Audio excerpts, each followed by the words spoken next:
ในกรุงเทพนี่สเต็กนี่ว่าฉันไปสเต็กแบบต่างประเทศนี่เนื้อต่างประเทศนี่นะในระดับท็อปหรูห้านสเต็กแต่เฮานี่สเต็กนี่มันเบื่อแล้วพี่น้องเบื่อซีนเบื่อไข่แล้วเฮาอยากกินหยังเฮาอยากกินปิ้งปลาตำมะฮุงเฮาอยากกินปิ้งไก่เฮาอยากกินแกงหน่อไม้เฮาอยากกินแกงเห็ดเฮาอยากกินขั่วจิโร่พูนนั่นเขาจะมาอวดเฮาแนวนี้มันบ่แม่นแหละอันสิ่งที่เขาควรอวดเขาควรเอาจิโร่มาอวดนั่นแหละเขาบ่เข้าใจความเจริญเป็นแบบใดเขาล้างสมองคิดว่ารถไฟเขาไว้สูงกันครับพระเจ้าสิสะอ่อนมันบ่แม่นเนี่ยเฮาไปเยอรมันเฮาไปฝรั่งเศสเฮาไปใส่เฮาก็ขี่รถไฟเขาไว้สูงเฮาก็ขี่ยนต์เฮาก็ขี่เรือสำราญเฮาขี่เครือครูซเห็นบ่เขาละเบื่อเบิดแล้วแนวนี้น่ะเขาบอกเข้าใจความหมายว่าบ้านเกิดเมืองนอนของเฮานั้นแม่นธรรมชาติสิ่งแวดล้อมภูผาป่าไม้ที่ควรจะรักษาแม่นสมบัติอันที่เป็นค่าราคาที่สุดใครก็อยากไปอยู่แบบนั้นน่ะคนต่างประเทศก็อยากไปอยู่เพราะว่าเขาจะบ่มีชีวิตแบบนี้ชีวิตแบบบ้านนอกเฮาน่ะถ้าคนต่างประเทศลาวนี่ได้ไปอยู่สมมุติว่าข้าพเจ้าไปเห็นพี่น้องคนอยู่แถวเมืองวีระบุรีนี่แล้วหาพี่น้องบ่เห็นกัน 4-50 ปีมาแล้วอ้ายก็ตายเหลือแต่น้องกับน้องหลาผู้หนึ่งหลานเหลือหลานเรือหลินถ้าหากันเห็นผ่านการค้นหาของ Facebook นี่แหละและเห็นบ้านของข้าเจ้าน่ะมันยังอยู่ในธรรมชาติหนทางยังดินแดงยังอยู่ทงนามีภูเขาป่าไม้ป่าเขียวอันนั่นแหละแม่นสวรรค์ของคนถ้าผู้ใดฉลาดน่ะถ้าคนต่างประเทศไปอยู่น่ะมันกลายเป็นสวรรค์ของเขาเลยน่ะพี่น้องอย่าทำลายเด้อพี่น้องเด้อให้รักษาไว้เด้อคันข้าพเจ้าไปซื้อนี่นะซื้ออยู่บ้านในเมืองน่ะ 2-3 ล้านข้าพเจ้าจะไปซื้ออยู่หั่นน่ะพี่น้องซื้ออยู่บ้านนอกหั่นน่ะไฟฟ้าก็ฮอดแล้วแต่ไทยบ้านยังอยู่ในความคิดเก่าๆอยู่เพราะไทยบ้านบ่มีความรู้ที่เขาบ่ได้แต่เขาอยู่บ่อนงามไดเขาอยู่บ่อนงามไดอากาศดีไดมีท้องนาดีไดมีภูผาป่าไม้เขียวสะอุ่มไดในต่างประเทศเขาถือว่าเลิศหรูได้หั่นน่ะอันนั่นแหละสิ่งเลิศหรูต่างประเทศเห็นบ่ล่ะดังนั้นชื่อว่ามีนามีไซเห็นนะที่ตอบโต้ข้าพเจ้ามาเอารถไฟมาอวดข้าพเจ้าเอาห้องน้ำมาอวดเอาศูนย์การค้ามาอวดข้าพเจ้าก็เลยบอกไปว่าอันนี้ของจีนอันนี้ของจีนอันนี้ของจีนอยู่ไสของลาวจะเอามาอวดค่อยนะอยู่ไสของลาวเอามาอวดดูของประชาชนนั่นนะเอามาอวดแหน่มันบ่มีใดเห็นบ่ล่ะและประชาชนก็ยังถูกยากซุ่มขนาผ้าขาดหลังอยู่นี่ข้าพเจ้าเห็นเด้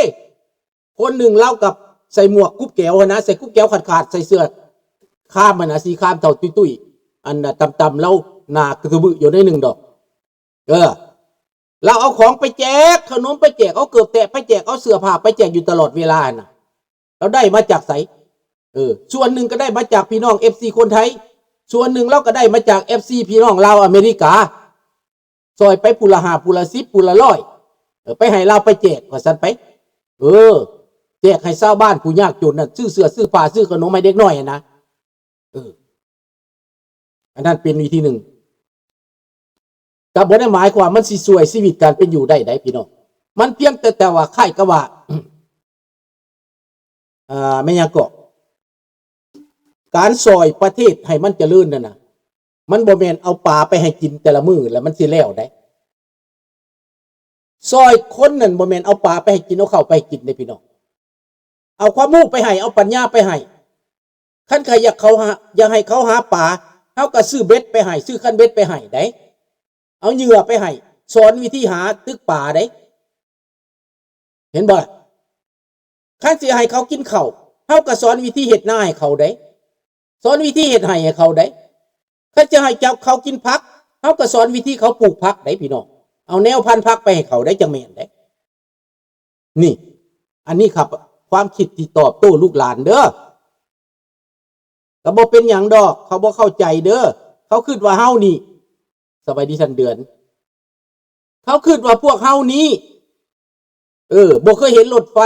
บ่เคยเห็นตึกสูงบ่เคยเห็นนั่นน่ะยนต์บ่เคยเห็นเรือสำราญบ่เคยกินแฮมเบอร์เกอร์บ่เคยกินสเต็กเขาสิคิดจังซั่นติ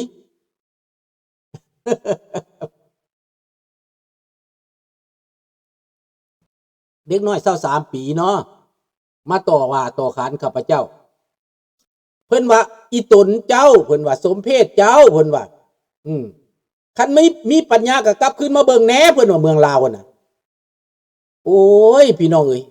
เมืองลาวจักสิกลับคืนไปหยังโทรไปหาพี่น้องเขาก็ถ่ายเบิ่งเบิดเขาก็สปินให้เบิ่งเบิดเห็นเบิด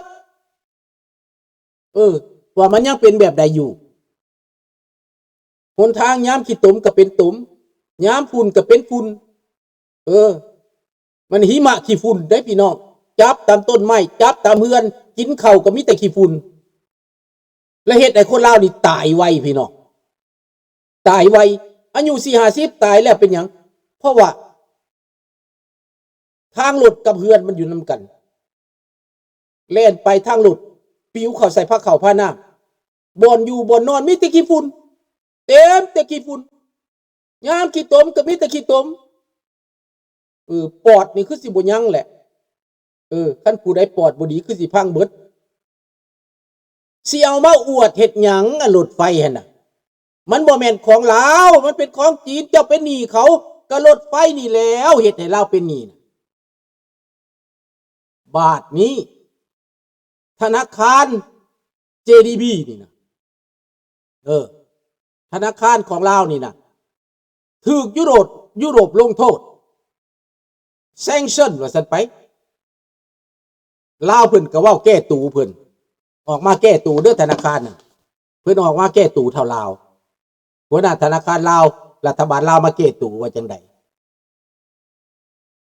เพิ่นเว้าว่า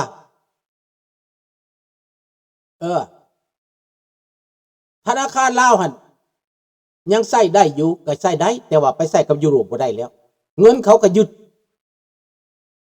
เจ้าสิเฮ็ดธุรกรรมการเงินไปกับยุโรปบ่ได้แล้วเขาลงโทษเบิดแล้วย้อนหยังสาเหตุหยัง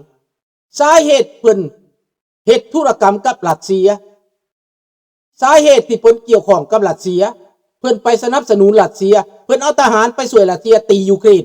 ลุกลานยุโรปถ้าลาวนี่กินเงินยุโรปแต่เอาทหารไปลุกลานยุโรปพี่น้องเลยถูกลงโทษพี่น้องสมน้ำหน้านี่เท่าทองรุ่นเพิ่นคิดบ่ถึงเด้เพิ่นส่งทหารไปซอยรัสเซียนั่นนะมันเป็นการไปลุกลานยุโรปได้พี่น้องแต่ว่าบัดเงินปัดขอยุโรปบาดนี้บักทองรุ่นปัญญามันเด็กน้อยบ่ปัญญาอ่อนบ่มันปัญญาอ่อนได้ส่งทหารไปตียุโรปผู้ไหนเพิ่นได้เท่าทองรุ่นได้แต่ว่ามือเบื้องหนึ่งขอเงินแหน่ของบประมาณแหน่สร้างประเทศพัฒนาประเทศเฮาด้อยพัฒนาแต่ว่ามีความสามารถส่งทหารไปตีกับยุโรปผู้ไหนเพิ่นเพิ่นน่ะเพิ่นเฮ็ดคักแต่แท้ใดเท่าทองรุ่นนั่นเพิ่นส่งทหารไปตียุโรปพี่น้องเพิ่นมีอำนาจเพิ่นเก่งได้เท่าทองรุ่นได้ประเทศทุกข์ยากแต่ส่งทหารไปตีกับยุโรปพี่น้องสิไปลุกลานยุโรปตามแผนการของรัสเซียนี่สิบ่ให้เขาลงโทษจังได๋ล่ะน้อยก็น้อยจองหองพี่น้องเขาฮ้องว่าน้อยจองหองบักทองรุ่นมันจองหองพี่น้องขอเงินเขามาใช้แต่สิไปเฮ็ดสงครามกับเขาผู้เจ้าคิดเบิ่งผู้เจ้าคิดเบิ่งพี่น้องเอ้ยแม่นบ่ดังนั้นแหละพี่น้อง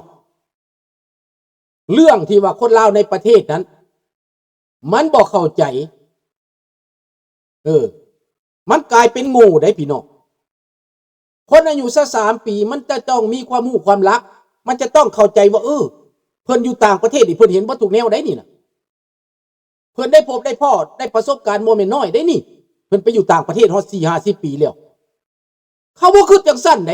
เขาคิดว่าเฮานี่กระหายอยากเห็นนั่นอยากกินสเต็ก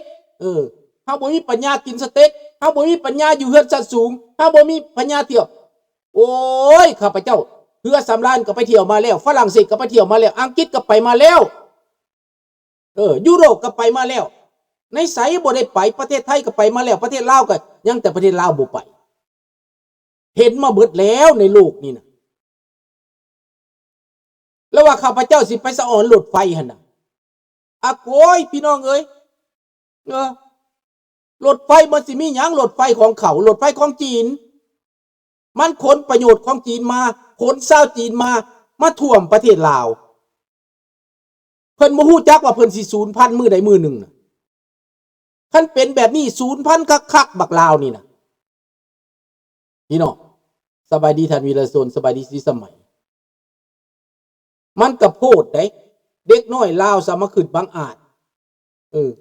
ว่าข้าพเจ้าสิไปสะออนรถไฟเพิ่นโอ้ยรถไฟข้าพเจ้าขี่มาจากรอบแล้วพี่น้องรถไฟเยอรมันรถไฟญี่ปุ่นรถไฟฝรั่งเศสข้าพเจ้าเห็นมาหมดแล้วเรือสำราญแนวเจ้าบ่ได้ขี่กลาสวันพุ่นน่ะขี่ลงไปเหมือนบ่ล่ะ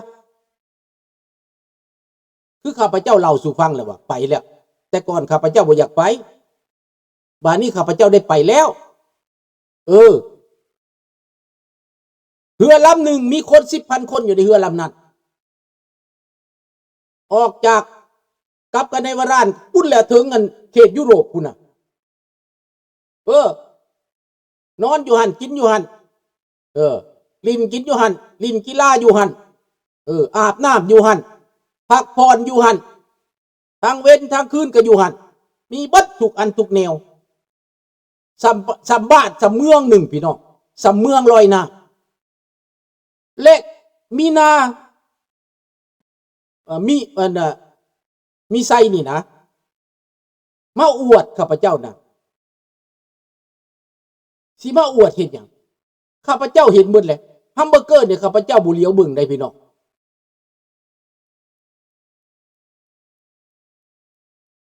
ในอเมริกามีรถไฟไวบ่ลุงเขาบ่เอาได้ในอเมริกามีไฮเวย์ปันเส้นเขาพูดผู้ใดก็มีรถส่วนตัวเขาบ่ขี่รถไฟเขาบ่ต้องการขี่รถไฟเขาต้องการ private เขาต้องการส่วนตัวคนอเมริกา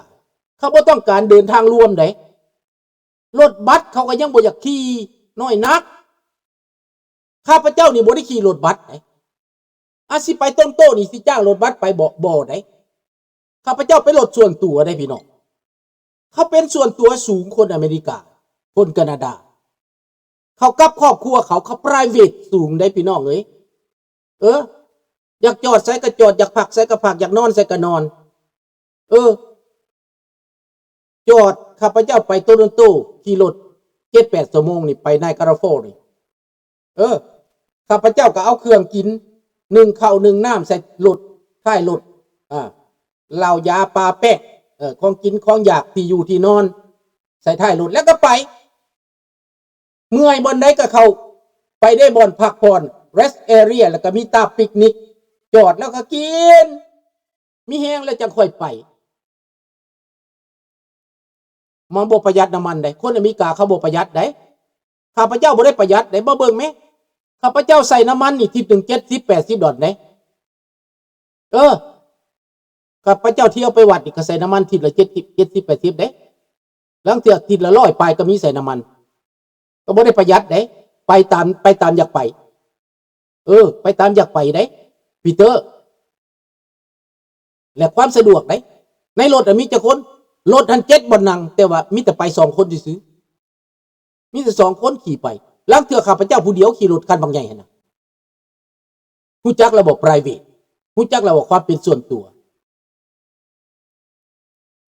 มันบ่แม่นเรื่องประหยัดน้ำมันไหนมันบ่แม่นไหนมันบ่แม่นเดือดร้อนปานประเทศลาวไหน